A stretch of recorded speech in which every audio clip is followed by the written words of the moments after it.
It's a well-documented fact that a lot of snowmobilers are losing their lives by combining alcohol and speed.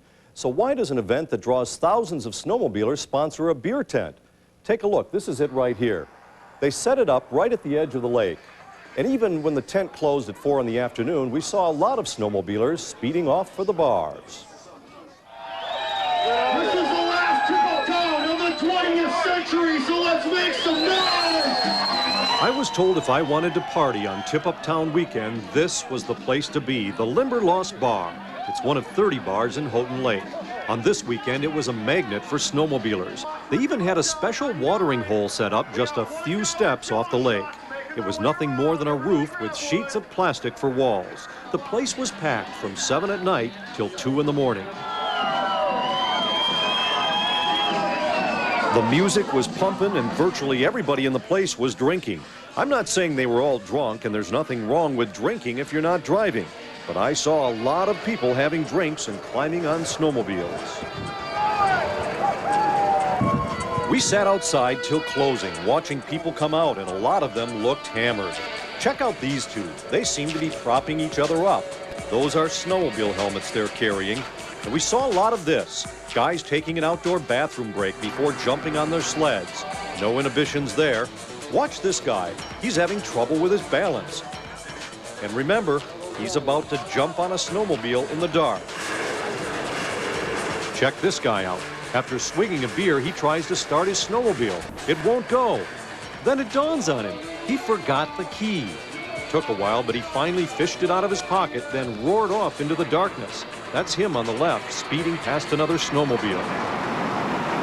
You probably wouldn't go out on I-75 if you knew there were a bunch of drunks flying around, and at least I-75 has lane markers. With snowmobiles, everybody's going in a different direction, and there are hardly any rules.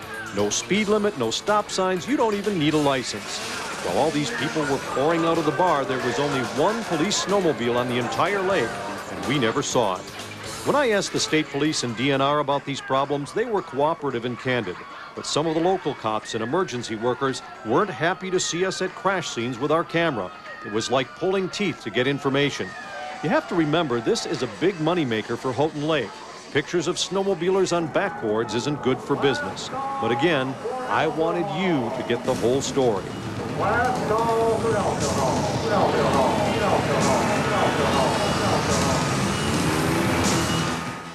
During my weekend in Houghton Lake, rescue workers responded to numerous snowmobile accidents. Nobody died, but quite a few people did go to the hospital.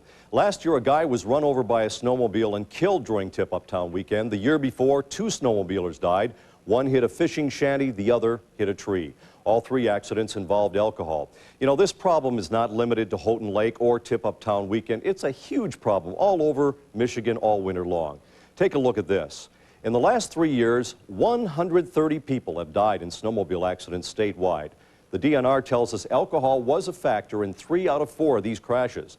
Usually it's the snowmobiler killing himself, but sometimes there are innocent victims. Now, Fox 2 went to work looking for solutions. I found out one state has been cracking down on reckless snowmobilers. In Minnesota, there's a 50-mile-per-hour speed limit enforced with radar, and a snowmobile is treated just like a car in Minnesota. If you get caught drunk on a snowmobile there, you get points on your driver's license. Here in Michigan, it's only a fine. Minnesota's law is not a cure-all, but it does seem to help. They have only about half as many snowmobile deaths as Michigan.